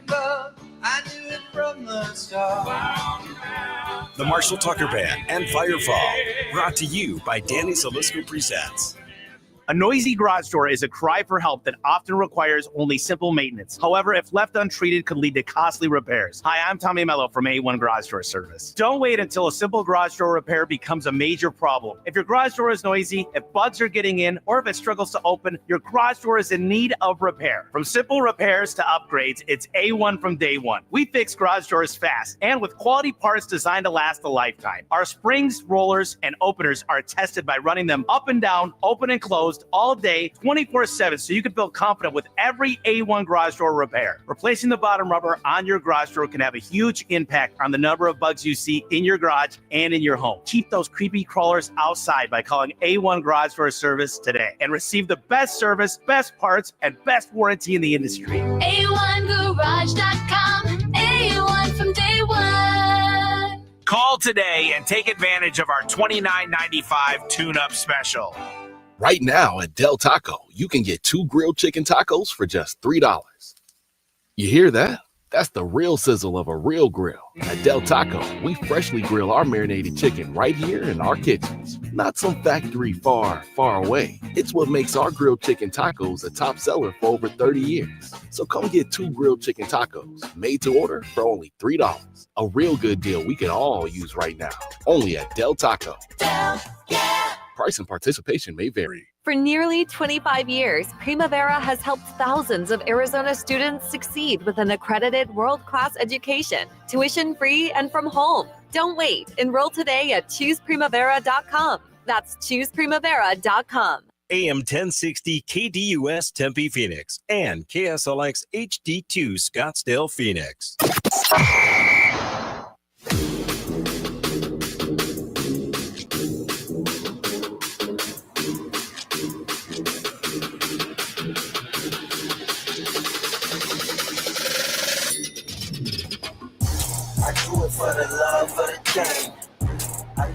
Hour number 2 of the lunch break here on KDUS AM 1060. Thanks for hanging out with us today on the show. We've got an NBA Cup game. I'm starting to get ready. I'm starting to now throw caution to the wind, and I want Devin Booker to play. I don't care that he may not be 100%. Just get him in there, beat the Oklahoma City Thunder, move on to the next round. That's where I'm at now. It just took 1 hour of the program for me to get there, but I'm in. Let's go. Full steam ahead. Devin Booker in the lineup. You beat the one-loss Oklahoma City Thunder. A potential re-aggravation of the injury? Who cares? Let's go, baby. Let's go upset the Oklahoma City Thunder. 15.5-point underdogs tonight. Let's do it. The alignment. That's right. Let's go full alignment tonight. Brian Gregory. Boy, I would take – do you notice how Suns are having a great season? We're heaping all this praise. And Brian Gregory's just sitting back, not saying a word. I love it. I love it. I do love, remember where this offseason started. And I can tell you, remember, this is bond temps. It's the worst situation in the history of the NBA. And oh my God. He just comes off the top on that one. It's not the first time I've said it. I know. It's the worst situation in the history of the NBA. And none of this is a sign that's getting any better. Just to clarify that, the worst situation, from a front office management from a franchise, where the franchise sits right now. They have no control over their drafts for the next several years. They're in cap hell. They have Bradley Beal, who they cannot trade because he has a no-trade clause. They have no draft picks to improve the team. And they have an aging Kevin Durant who they now have annoyed with the way they handled things in the spring. And who only has 1 year left on his contract, so he's going to have a lot of say on where he goes or where he doesn't, which deflates his value. There is not a path out of this anytime soon, that, in my opinion, that doesn't involve a lot of pain. I mean, that's a great poll by you, because if we had that conversation today, the Suns aren't the answer to that question. They're 14-10. I mean, they just beat Minnesota on Monday night. That is a great poll by you to find that audio when we played that over in the summertime, because that was how dire it got. And so now we get to today, and we're jazzed up, we're jacked up, we're ready to go for the NBA Cup tonight, with Devin Booker potentially being in the fold, trying to pull off the upset against Oklahoma City. Now, we'll get to the Suns here in a little bit, because I want to heap some praise on Mark Williams this hour. But officially yesterday, or about as official as it can get, there was an ESPN report that said that Sam Leavitt had told Kenny Dillingham that he is going to officially enter the transfer portal. There's no fancy video out there yet, I believe, from Sam Leavitt saying that he's going into the transfer portal, or a tweet saying that he's going into the transfer portal. There isn't, other than as much as you can confirm it. Kenny Dillingham pretty much confirmed it. Yesterday he tweeted the initial report that Leavitt intends to enter the transfer portal, and tweets, Big 12 champ, put the team on the put his name on the map. Smart, talented player, going to succeed wherever he goes. I want to talk about Sam Leavitt's legacy here as a Sun Devil. How he was only here for 2 seasons. And I want to try to remove the emotion from this, because there is a lot of emotion. I think a lot of people, and I would say rightfully so, upset about the way he handled himself over the weekend, not being at that team banquet, honoring the seniors. But in general, let's remove the emotion and maybe the anger that we have over that. Let's put that to the side. Let's look at this from a practical, rational, logical, data-driven perspective. Sam Leavitt's legacy. And this is the reason why in Buy or Sell, I said it really matters who the next quarterback of the Sun Devils is. And they have to get this right. Because if they get the right quarterback in here and they build off of the success of the 2 years that they had with Sam Leavitt, Sam Leavitt's legacy is going to be that of the guy that put this program back on the map. He is forever going to be the quarterback that gets invoked if the Sun Devils under Kenny Dillingham create the sustainability that they keep telling us about. If we start having a ASU program that is regularly in the college football playoff conversation, is regularly in the mix to win a Big 12 title, regularly atop the recruiting class rankings, it is going to be because Sam Leavitt got it started. Sam Leavitt got it started 2 years ago. Now, you can also say Cam Scatterbo has a role in that. You can say Kenny Dillingham has a role in that. But the quarterback always gets more of the shine. The quarterback always gets more of the attention because it's arguably the most important individual position in professional sports. So Sam Leavitt is going to get that attention. He's going to get that praise because in 2 years, a Big 12 title, a college football playoff appearance, a season where, yes, he did get hurt, but they went, 8-4, a decent season, alive for the Big 12 title at the end. They beat the number 4 team in the country. At home. With Leavitt under center, that's his resume. That's his legacy. That's what he's leaving. And as we get further removed from him entering the transfer portal, from many of you feeling like it's an unfinished story, many of you being upset that he wasn't at the banquet, the further away we get from the raw emotion, the more we're going to be able to look back on Sam Leavitt's time and his tenure here at ASU and look at him as the match that started the fire, that started the flame. Now, it requires the Sun Devils to get a good quarterback in this year and to continue to build on the success, because if they flame out, then Sam Leavitt is going to maybe be viewed as, if you would have stuck around, you could have built something here. But I think in general, because I believe in Kenny Dillingham, because I believe in the process, the structure, the way the university has set up the football operations, I think they're going to nail that part of it. I'm not worried about it at all. And so I think we are going to 5 years from now. We're still doing the show. If we've added the 2 hours that everybody wants us to add and we're doing 4 hours of radio, I'm sure we will devote some time to Sam Leavitt and the importance. His name will be invoked as the launching point the starting point for all of this. Remember that he went 16-4 as an Arizona State starter. Remember the spot this school was in when he got here 2 years ago. And also remember the big ones, right? BYU at home. K-State on the road last year. You win both of those late in the year. The great first half against Iowa State. They threw the ball 17 times, 219 yards, 3 touchdowns through the air. He had one on the ground. The second half against Texas. The second half against Texas where he was running around, making plays, keeping you in the game. That's the quarterback I ask that this town and this fan base remembers, because we're having true conversations on this show about bringing in Lenora Sellers, who's going to be the best quarterback in the transfer portal. Those are real conversations, because 2 years ago, you hit on a backup from Michigan State who came in here and put this team on the map. And yeah, they needed Cam Scadaboo and Kenny Dillingham and Jordan Tyson to do so. But how much of the battle is having the quarterback? There's a reason he's going to move on and probably make a lot of money at a different school in a different situation. But Arizona State is in a much better place right now than when he took the job, when he took that role as the starting quarterback for this team. What more can you truly ask? And Brian over on YouTube brings up a great point. College football's so different now. These guys are all hired guns. They're independent contractors. That's the phrase that Brian used, and I think it's a fair one to accurately describe where college football is right now. There is no attachment or allegiance anymore to a university. Long gone are the days of you recruiting somebody and them playing 4, maybe 5 in the case of a redshirt years with you, and you having that history, that backlog of, hey, remember when he started his sophomore year because the starting quarterback got hurt and he had to fill in and he made 3 starts and then he sat down for the rest of the year and then he got his full junior year. And now here in his senior year, we're ready to compete for a conference championship. Gone are those stories. Those stories rarely exist anymore, if at all.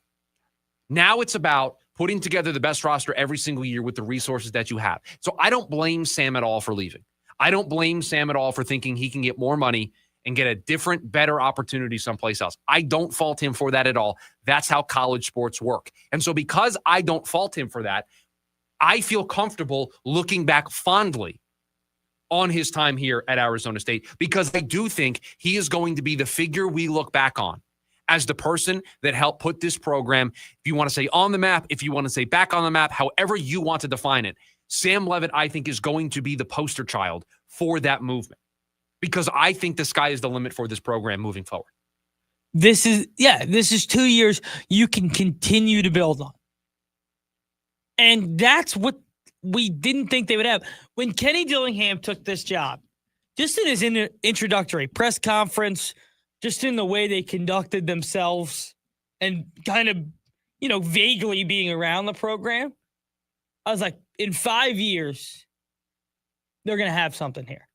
They need time to get their guys in, and then you need the one quarterback. Look at all the teams, and Kenny has said this exactly, and I agree. Every decade, there's a new school that kind of puts themselves in as a, what do they call those? Blue blood program. Why not Arizona State? Because it starts, you just have to find the one guy, the one quarterback that now we can build recruiting on. Now we can say, hey, look what we did with Sam. And for Kenny, it's look what I've done with Sam as a head coach. And then you can go back to Bo Nix and Marcus Arroyo, a guy who's worked with Justin Herbert. And the list goes on and on. So for Arizona State, having Sam here at the time and watching him go from the backup to one of the biggest names in the transfer portal as a quarterback is exactly what this program needed. And yeah, it sucks. And it sucks that he's leaving. And by the way, the only reason, or I shouldn't say the only reason, but one of the major reasons why the Sun Devils are in a position where people talk about them as a top landing spot for a transfer portal quarterback yes, is Kenny Dillingham and what Kenny Dillingham can do as a quarterback magician to be able to get you to the next level. But it's also because Sam Leavitt showed that it can work at Arizona State. Sam Leavitt grew as a quarterback from being recruited by Michigan State, not getting playing time there, getting recruited to transfer to ASU, having the success that he had, was on a Heisman short list, was talked about as NFL draft quarterback. He proved that it can work at Arizona State to where there are now other quarterbacks that don't have to be the first guy through the door. They now can follow the lead and the example that Sam Leavitt set. And yeah, you might get somebody through the door that then leaves in a year. You might get somebody through the door that then declares for the NFL draft. That's business. That's how this works. That's the way college football works. So I don't get bothered by that anymore. But just know that Sam Leavitt walked through that door, and I think it's going to pave the path for other quarterbacks, especially the one that the Sun Devils, whoever it ends up being, gets this offseason. They can walk through a little bit more confident in the situation that they're walking into because Sam Leavitt is the case study. He's proof positive that ASU is a place that you can grow as a quarterback, you can put up good numbers, you can be successful, you can win, you can get accolades, and you can be the talk of the football world. ASU was the talk of the football world last year. They lost the college football playoff game. They were still talked about in a highly regarded light. In all honesty, after that game, who was talked about more, Texas or Arizona State? Arizona State. That's the opportunity, and that's the platform that Sam Leavitt left this program on. And it's the platform that somebody else that is a big name in college football is going to walk into this offseason. So I think the legacy is not mixed. I think the legacy is very clear for Sam Leavitt. He is going to be viewed, my opinion, he is going to be viewed as the guy that paved the way for this chapter, this era of Sun Devil football to reach its greatest heights. So I'm upset about the way that it ended. I'm upset that he's transferring and not going to play here next year. I'm upset about the way he handled himself for that team banquet. But some of that is just college sports. The banquet is a separate issue. But at the end of the day, I'm not going to let that change the legacy that I think Sam Leavitt has here. And I know it's going to be compared. This isn't Jaden Daniels. Not even remotely close. This is a far different situation. And Sam was very upfront with taking opportunities with the staff, with the school. Jaden told him he was coming back until he left. So this is a very, very different situation. They are not comparable. And so now the Sun Devils embark on their journey to get their next quarterback and to fill out the rest of their roster via the transfer portal. And the moment we know who that quarterback is, we'll obviously break that to you here on the air. 480-864-1060 is the phone number for you to join us here today on the show. You can also hang out with us over on the KDUS AM 1060 YouTube channel where we are live streaming the show. When we come back, on draft night, they were laughed at. Who's laughing now? That's next. The lunch break, KDUS AM 1060.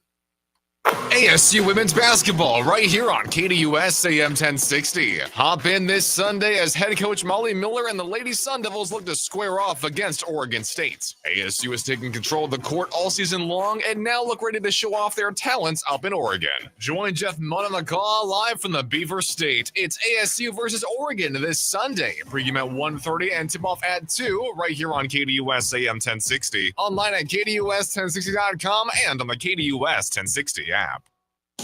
9 Inch Nails. Live at Desert Diamond Arena, Friday, March 6th. Get tickets now at NIN.com. 9 Inch Nails. Live in Glendale. Peel It Back Tour 2026. You won't believe everything I just saw. I went to Disneyland, and it was the 70th celebration. First, I went to Mickey Mouse Clubhouse Live, and I danced with Goofy. I even got Dad to do the hot dog dance. He's not bad, actually. At night, I saw this parade. Everything was glowing. There were all these lights and colors. Sorcerer Mickey was there, and Lightning McQueen. Oh, then I went to this giant water show with all the Inside Out characters. And I was like, whoa. And then my parents were like, whoa. Oh, and guess what? Bluey and Bingo are coming for real life. Make memories that last a lifetime during the 70th celebration. From Paint the Night Parade returning January 30th to World of Color Happiness. And with Bluey and Bingo coming soon. Happiness is everywhere at the Disneyland Resort. Visit Disneyland.com for details. Nothing can stop us now. I was in a wreck. I need a check. I was in a wreck. I need a check. I was in a wreck. I need a check. I'm Kevin Rowe from Lerner Rowe, and we've been serving Arizonans for 20 years. Make the best choice after an accident. Call 977-1900. That's 977-1900. Lerner Rowe is the way to go. Call 977-1900. 977-1900.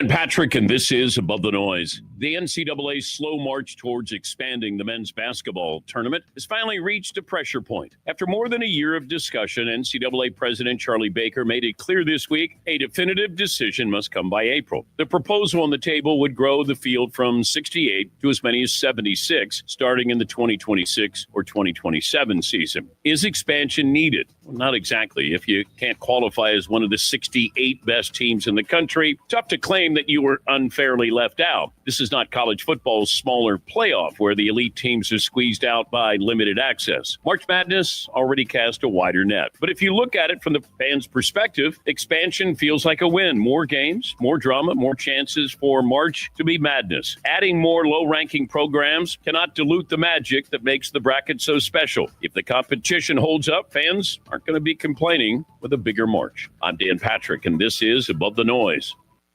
This holiday season, skip the same old gifts and send something that's truly unforgettable. From Heartland Steak Company, we're talking premium, hand-cut Midwestern meats such as USDA Prime and Choice Beef, all-natural pork, and tender chicken, all delivered straight to their door with care and convenience. Whether you're shopping for family, friends, clients, or anyone who appreciates bold flavor and quality meats, Heartland Steak Co. has something for everyone. Choose from Grill Master packages, holiday gift boxes, or freezer fillers. Each one hand-picked, flash frozen, and packed to preserve unbeatable freshness and taste. It's the perfect way to share the true Midwest flavor this season. Ordering is quick and easy at heartlandsteakco.com. And when you order right now and spend $199.99 or more, you'll receive free shipping plus $25 off your order with promo code GIFT. Give the gift of flavor this holiday season with Heartland Steak Co. That's heartlandsteakco.com. And don't forget to use promo code GIFT. Taste the Heartland difference. NAU men's basketball right here on KDUS AM 1060. Join the Lumberjacks as they travel to California to take on San Diego this Sunday. Head coach Shane Burkhardt knows his team can fight hard on the court and are ready to earn themselves a win on the road. Join Mitch Stroman live on the call this Sunday. It's NAU versus San Diego. Pregame at 3:30 p.m. and tip-off at 4 right here on KDUS AM 1060. Online at KDUS1060.com and on the KDUS 1060 app.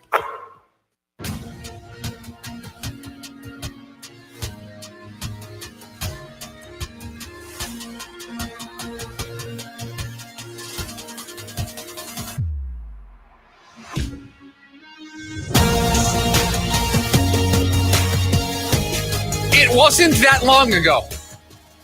It was the night of the NBA draft. And the Phoenix Suns were being laughed out of the building. Because with already having Oso Ighodaro and Nick Richards on their roster, they drafted a center with their top 10 selection that they got back in the Kevin Durant trade. And then they traded for another center, giving them 4 on the roster when they traded for Mark Williams of the Charlotte Hornets. Well, I ask today, going into an NBA Cup quarterfinal matchup, who's laughing now? Is it all those who wondered aloud what the Suns were doing on draft night? Or the alignment? Is it Brian Gregory who is laughing? Because Mark Williams has been excellent this year for the Phoenix Suns. Is shooting the best he's ever shot from the floor, 65.8%. He's got 13.2 points per game. He actually got more last year, 15.3. But the Suns are being very careful with him and a plan to keep him healthy. His true shooting percentage this season, 67.9%. That's 96th percentile in the NBA. Defensively, he's 94th percentile in defensive rebounding. He's 81st percentile in deflections, 88th percentile in block percentage. The Suns wanted to bring somebody in who could rebound the basketball, who could be a rim protector and provide some value on the offensive side of the floor. And Mark Williams has done all of that. Knocked down the first 3 of his career the other night. You get to a point with Mark Williams and this team right now that when he's out on the floor, you expect greatness. You're actually disappointed when he comes off the floor because you know it's going to be a little different. And the reason why I want to heap praise on Mark Williams, because he had a great game the other night against Minnesota. He's played great all season long. I think he's a key reason why the Suns have been able to transform themselves so quickly because of what he's doing rebounding the basketball, what he's doing on the defensive end, the offensive output that they're getting from a center. They didn't get that last year. So he's just checking every box. But I also want to heap praise on Mark Williams because it heaps praise on the organization. Their ability to identify targets, identify players that they think fit what they are trying to do. This is the first big example of that. Another big example of that is Dillon Brooks. And I would think we'd all agree here, Dillon Brooks has been really good since getting traded to the Phoenix Suns. Jalen Green, the 30 minutes that we did see, we liked what we saw. We would like to see a larger sample size. But it feels like the Suns, from a talent evaluation standpoint, are really good right now. That they feel really good at identifying current NBA players that fit what they want to do, that fit their culture, that fit what Jordan Ott wants to do as a head coach. There's a word that you use for, being really good at fitting pieces together. The alignment. That's the word I'm looking for. Yes, Brian Gregory, alignment. There's alignment in the pieces that they're bringing in. They aren't treating this like it's fantasy basketball or NBA 2K and just going out and acquiring the players with the highest overall, like they did when they got Bradley Beal and when they got Kevin Durant to go with Devin Booker. Dillon Brooks isn't going to have the highest overall in a video game. He's not going to be one of the best fantasy basketball players out there, but he fits this team. Why? Because they needed toughness. They needed somebody that was going to get in the middle of scrums and not be afraid to throw elbows. The game that I think of that told me the Suns were, quote unquote, soft and didn't have that toughness. You remember the game they played against Houston when Steven Adams got into it? And they didn't have anybody that got into that pile and really did anything? That's what Dillon Brooks provides. They understood they needed that. They understood Dillon Brooks is a flawed basketball player, but he fits this role for us. Mark Williams is a flawed basketball player, has an injury profile, but you know what he does really well when he's out on the floor? Rebounds the basketball, plays great defense. That's what we need to get back to doing. We identify him as a player. Jalen Green, flawed player. It's kind of a clunky fit. Him and Devin Booker play the same role. What do we need? We need somebody that can take the ball, attack the basket, and provide additional scoring while also understanding at times needing to take a backseat to Devin Booker. I know it's only been 30 minutes, but Jalen Green feels like he's going to fit that role. So they're not going out and getting the best overall players. They're getting the players that are the best fit for the Phoenix Suns. And Mark Williams is an excellent fit for the Phoenix Suns. It's been great this season. Is a main reason why this team is 14-10. Rebounding, 94th percentile. Block percentage, 88th percentile. He has fit his role, rim protector, rebounder, throw down alley-oops. He has been great at all of those things, and the Phoenix Suns are showing all of us so far, they're good at identifying players that fit what they want to do. It's, I think, the biggest overall they have made going from James Jones to Brian Gregory. I think Brian Gregory is already showing a much better vision for what he wants this team to be and finding the players that fit that mold. Now, maybe that's because Matt Ishbia has backed off this idea of just accumulating star talent and just trying to outstar everybody, and maybe he's learned from that, and so he's a little more patient. But Brian Gregory, I thought, did a great job with the Kevin Durant trade in the players that he got back. The Mark Williams trade looks like a home run. And the players that are impacting this team right now, the players that are leading this team to being 14-10 are players that were handpicked by Brian Gregory. Players that he identified fit this culture. It's a roaring success so far. And one of the reasons why you could see the Suns winning tonight against Oklahoma City is because of players like Mark Williams.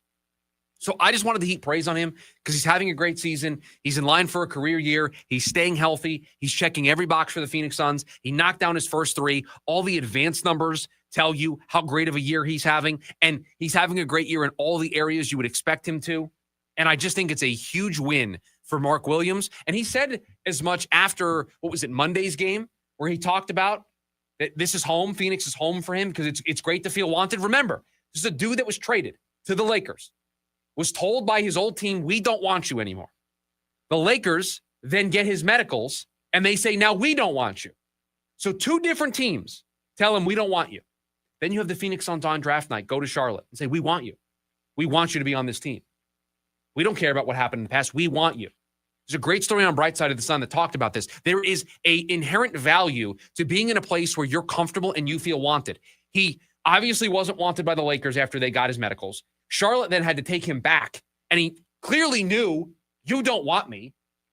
It's hard to go through the rest of the season like that. And so now he's in a place, in an environment where he is valued, cherished, wanted, appreciated, put in positions to succeed, and it's leading to a better mental state for him, and he's playing great basketball.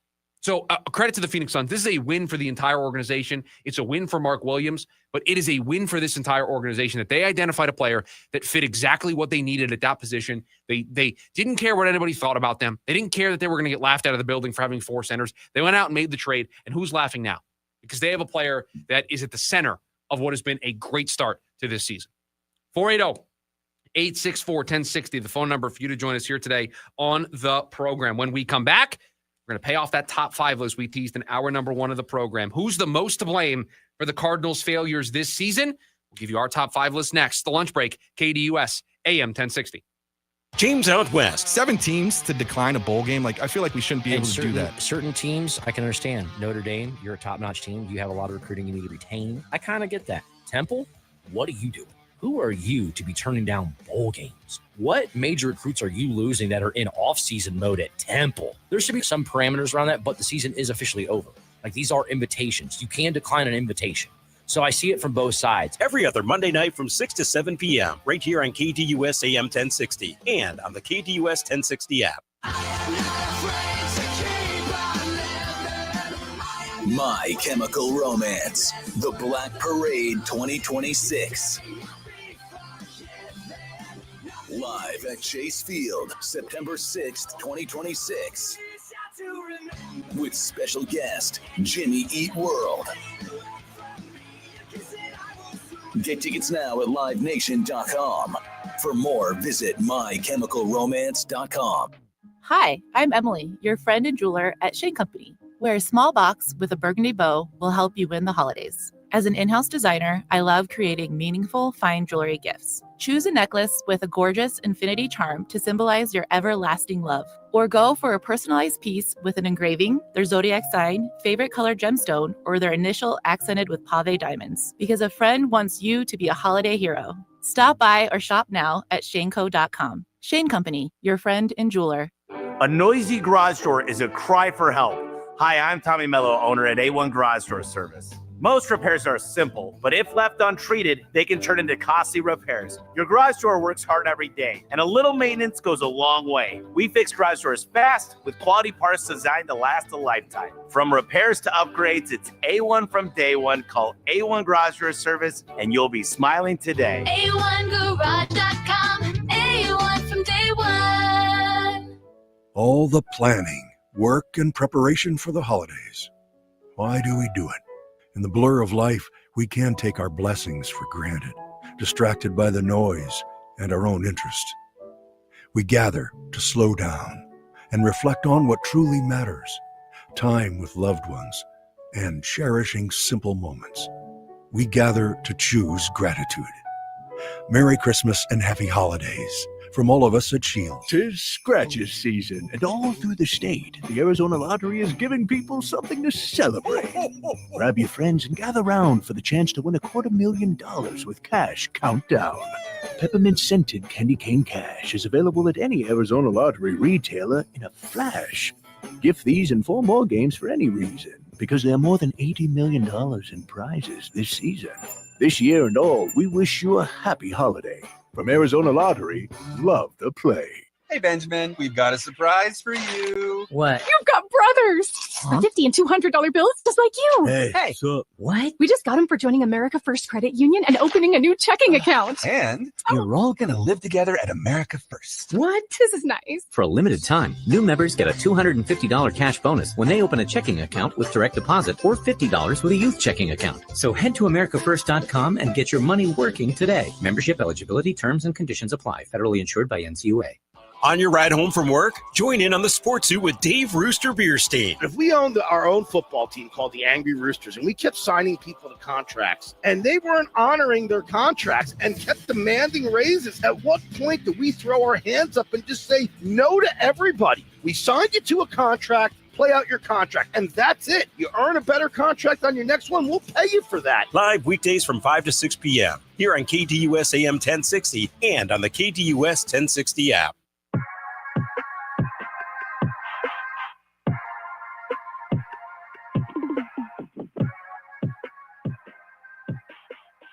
This should be an interesting one.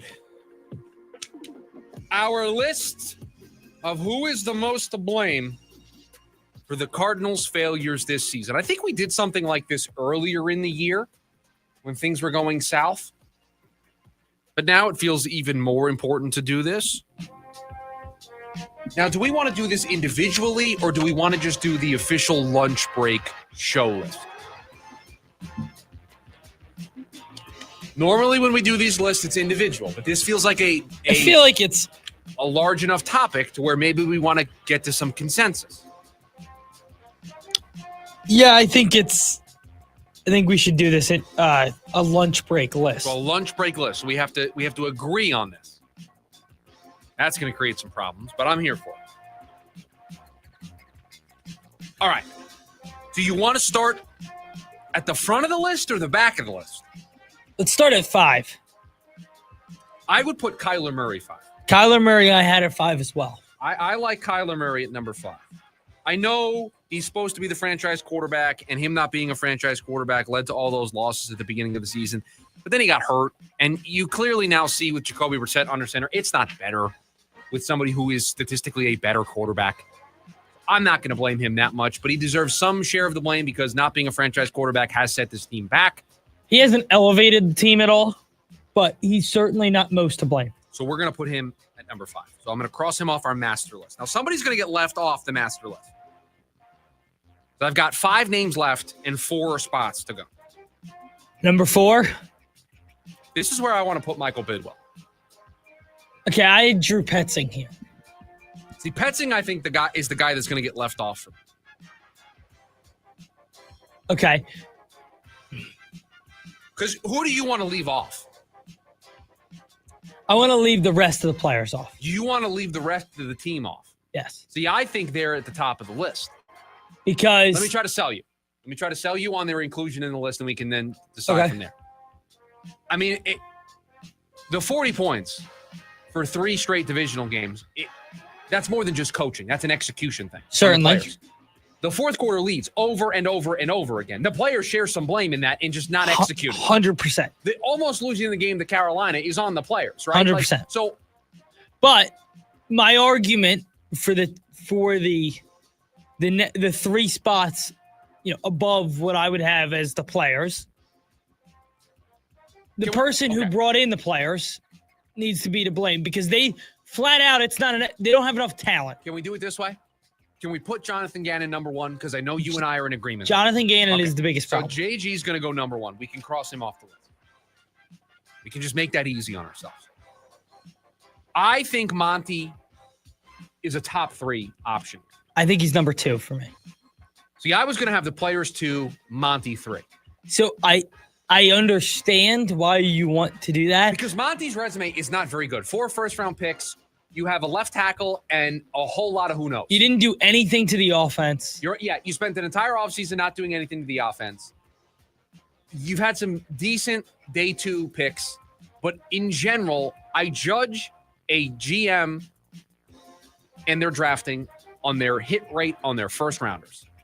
He's at like 25%. I think he has to be too. You're in year 3, Okay, I'll put Monty. and how much more talented did they feel than when he took over? Put Monty number 2.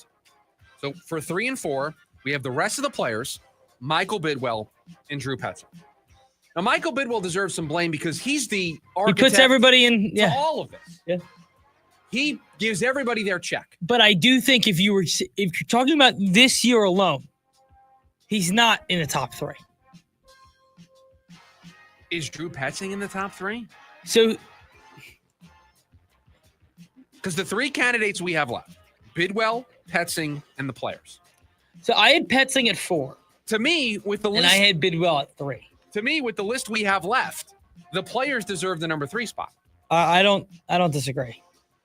The only thing that came down for me with Drew Petzing is how did it take you 17, however many games into the season, obviously 17, but like 10 games into the season and losing Marvin Harrison Jr. to be like, hey, Michael Wilson, he can play a little. Well, remember, Michael Wilson is a Monty draft pick from his first draft. So you drafted the guy, and it took us 3 years to figure out what the plan was going to be. So he deserves blame. But I don't know if it's. Would you take? How about this? Would you take Murray off and put Petzing at 5? That's what I'm considering doing because I don't want to hear the wrath from our listeners for not having Michael Bidwell on this list. Because I think he deserves some blame. Yeah, it's tough for an owner to blame, to put the blame on one season on the owner is tough. Because I think when you hired Gannon, this is a 3-year plan. Where, like, they were never going to give him only 2 years. They were going to see through the 3rd year. So I don't blame Bidwell for that. Do I like the hire? Maybe not. Okay.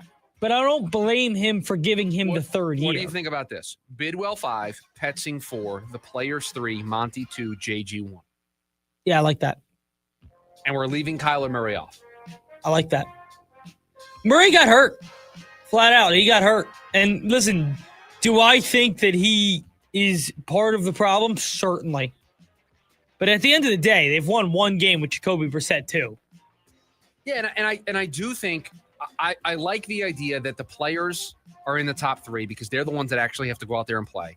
I think the architect of this roster, and look, it's a flawed group. It's just a flawed group. They did nothing to their offense. They let a flawed offense come back remotely unchanged.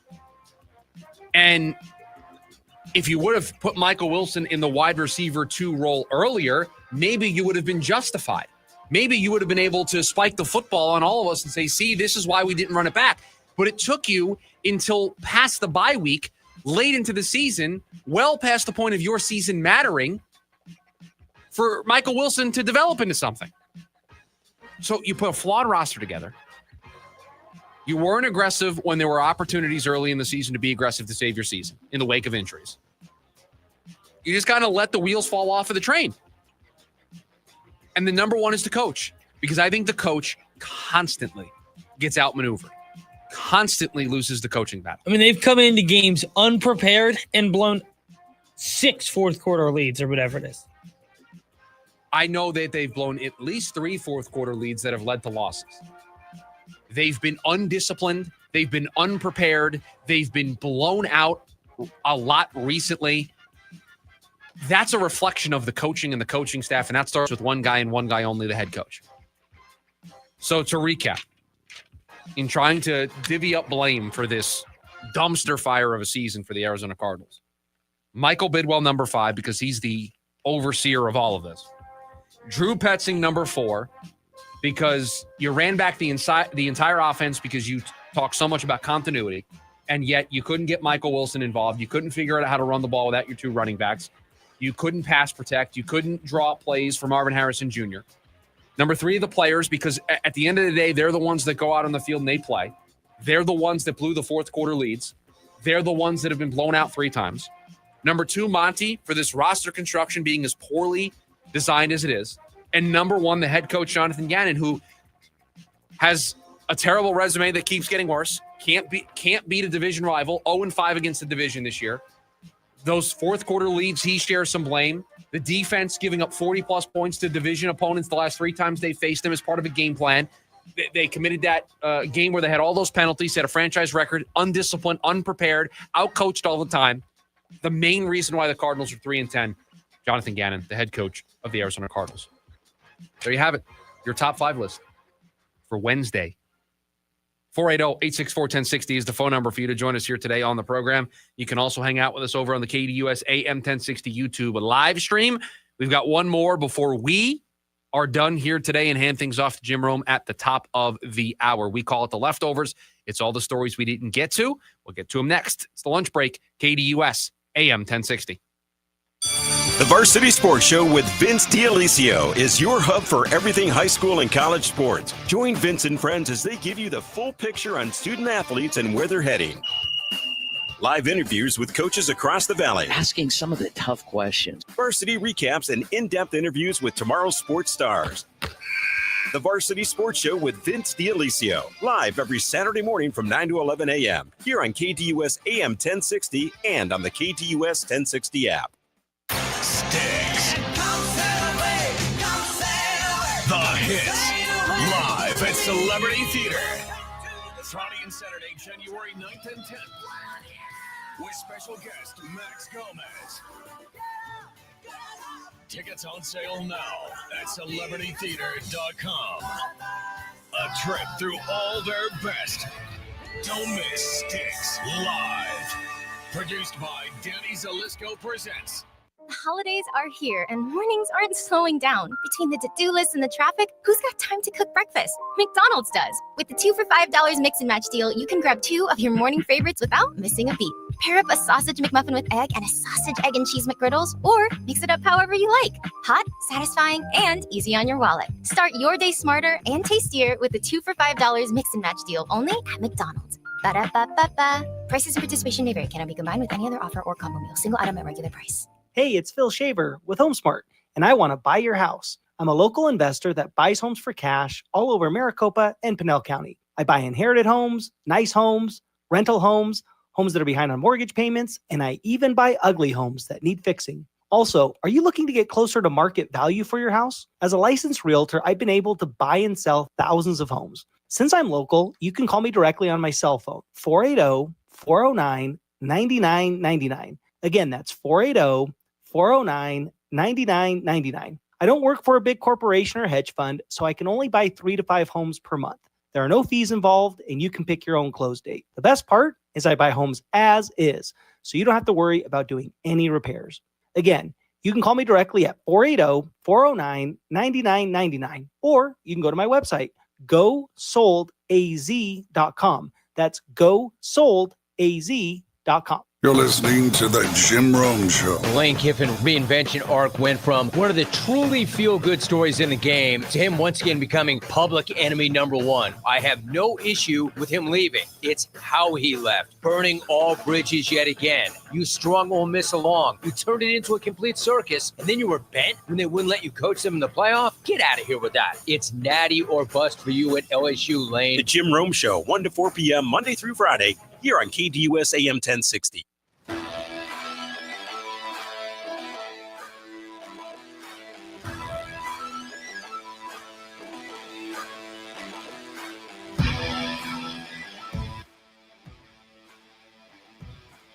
What do we have today on the docket, producer Evan? Excuse me? What are you talking about? Breaking news. The Arizona Diamondbacks and the Padres will meet in Mexico City for a 2-game series on April 25th and 26th. So you knew what you were doing when you hit the breaking news sounder and you started with the Arizona Diamondbacks, right? You probably made half the listeners of this show pull their car over, hopefully safely, but in a panic. I mean, you knew what you were doing with that. I mean, I panicked when you said it. I was like, what did I miss? I was just on Twitter 5 seconds ago. Mexico City. Gonna be a ton of runs. Sure, I don't care. There's more important things to worry about right now.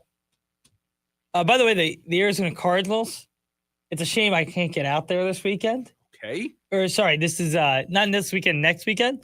They're having a Pokemon Go event at State Farm Stadium before the Falcons game. And you're a Pokemon Go player. Huge. Well, still, huge Pokemon you still Go. play. Oh, yeah. I played for a little bit. Well, so I played when it was big in 2016 or whatever. No, it was big during COVID. And then it got really big during COVID again. And that's when I really got into it, really dug my heels into it.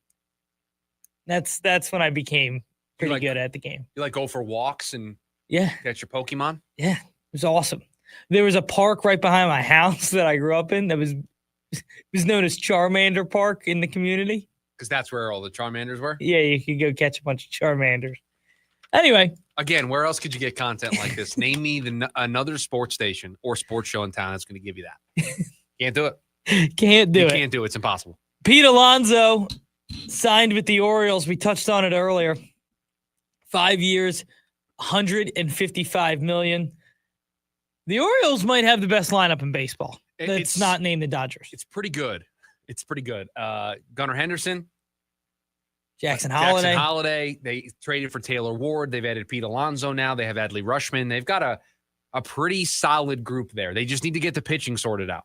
I wonder, all the reports are that they were going to move Adley this offseason. I wonder if they can get a pitcher. Well, because they signed Pete, Colby Mayo is now expendable. So I wonder if Mayo is a centerpiece of a trade for a pitcher. Mayo, yeah. That's a good point. Or do you run him a DH?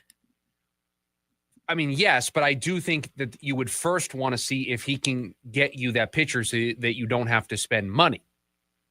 Because you just spent $155 million on Pete Alonso. So how far can you stretch your budget? Yeah. We got a revenge game in the NFL this weekend. We also have a revenge game tonight in the NBA. Suns looking for revenge against the Oklahoma City Thunder. But sure, go on. Kenny Pickett is in line to get the start for the Raiders this week after the Eagles let him walk this offseason. He'll return back to Philadelphia after winning a Super Bowl with the Eagles. You know what? Who there you go. cares? Sorry, my brain froze and I needed to make sure I had the right thing up, but that's what I think. Anyway, the biggest story of Kenny Pickett's going to start, and it can't be worse than Geno, right? Geno has not worked in Vegas. That has been a abject failure. He's turning the ball over a ton. That's really the main point. I just think, I feel like people are going to look back at Geno's career and be like, yo, remember those few good years in Seattle for Geno? That was strange. By the way, I have some news for you. You know what? This may be considered breaking news since you hit the sounder for a regular season game in Mexico City. If the Arizona Diamondbacks will be playing in. YouTube TV is reportedly going to offer a sports-only plan next year that will be cheaper than their current $82 per month offer. So you're going to get all the sports channels, and you're not going to have to pay for any of the other channels. And it's going to be cheaper than the $82 that you would pay now. And I know this is important for you because you are a YouTube TV subscriber. So I'm interested. You might be able to cut out some of the fluff on your bill. So the average cable bill is $100 to $120 per month. Okay. YouTube TV are obviously around 83. And this is going to be less than that. And that's going to be less than that. Now, by how much? I don't know. Maybe they come in at the $59.99 price point. That's definitely what it's going to be. So you're YouTube saving TV cost. You're saving $20 a month. You're saving $82.99. You're saving $250 basically a year, give or take. Then you can use that $250 and pay for Sunday ticket. I'm a YouTube TV subscriber just because my dad's a YouTube TV subscriber. How does that work? He's too far away for you to share accounts. Well, I don't want to give away our secrets. But once a month, I have him watch TV all day on my account. And then I can say I'm traveling. Well, I just can't believe you admitted to that on the air. They're going to shut that down on YouTube because somebody's. I didn't even consider that part of it. But yes, we are live streaming the show on YouTube, which feels like a terrible place to admit to something like that because they're going to shut down the KDUS 1060 account. We're going to get banned from YouTube for something you said. No, so it's a great run on the live stream, everybody. Only on Twitter from here. Yeah, we're gonna have to go to Twitter. Maybe we'll stream the show on Facebook. But we're done on YouTube after today. Why? Well, producer Evan told the world on YouTube how he circumvents their terms of service. No, they sell family plans. They do. So I am family. Yes, thank you. But that's still not how it works. I also don't get the Netflix thing. Like, just any kid that goes away to college doesn't get Netflix anymore. Well, Netflix is now they're really cracking down. It's like $14 a month, $15 a month. I forget what I pay for it. Because there are certain streaming services in the house that my wife had before we got married. And there are the streaming services that I paid for before we got married. So I don't pay for Netflix. She does. Now, it's all our money, but it just doesn't come out of the account that the other stuff comes out of. So I don't remember what it is. So Netflix has 3. A $7.99 standard with ads. Okay. A standard plan with $17.99. And then the $24.99 premium. I don't understand what comes with premium. I have ads, so I have the lowest. Oh, see, premium, you get ad-free, 4K Ultra HD, 4 devices at once, spatial audio, option for 2 extra members. Wow. They give you a lot for the 24. They do. I'm on the basic plan. The ad one? Yeah, because we get ads all the time. I think my family's on the standard ad-free. The middle one. Yes. I think. Honestly, other than Stranger Things, I'm just not watching that much on Netflix. We watch wrestling in the house. Is that on Netflix? So Monday Night Raw is now on Netflix. Oh, that's cool. And so we have Netflix for that. And Netflix has the football games now. Netflix does have the football games. Netflix also has some of the fights. They do, yes. Netflix is in talks to, I think, acquire some Champions League soccer as well when that deal is up. So they're getting into the live sports. Some Champions League soccer? They tried to get in on Formula One. They lost that to Apple TV. So they're playing around in that pool. But yeah, your YouTube TV bill might go down, although you're going to be done on YouTube TV by the end of the day. So they're going to shut down your account. What else do you have in the leftovers? Because I completely derailed us. I'm sorry. To be honest, I've completely forgotten about the leftovers now. No, Arch Manning. Did you see this story? NFL scouts reported by Ralph Vacciano at Fox Sports. Scouts say Arch Manning would still be the number 1 pick if he came out of the draft this year. No, well, they're stupid. So shout out to our guy, our mutual friend, who's been on this train for a long time. I mean, he would love for him to come out in this year's draft because his team would pick him number 2 overall if he was the general manager. So yeah, he would love that. He agrees with these people. He does. Arch has played a great last 2 months of football. That's nice. Do me a favor. Check the college football playoff bracket. Is this team playing in the college football playoff? No, but they shouldn't have scheduled Ohio State. Or maybe they should have had a quarterback who met that moment. I don't know. Just me. Well, I just think it was his first ever real start in college football that wasn't against Sam Houston. And they had to play Ohio State at Ohio State to start the year. Who cares? If you're as good as everybody says you are, if you're this generational player, doesn't matter who you play. Just go out there and be great. He was not. Texas is at home, not participating in the college football playoff. And no, he would not be the number 1 overall pick if he declared for That's what the NFL scouts are saying. They're wrong. They're wrong. Jim Rome is coming up next. Producer Evan, thank you for all that you do. Everybody have a great rest of your Wednesday. Talk to you tomorrow. See ya.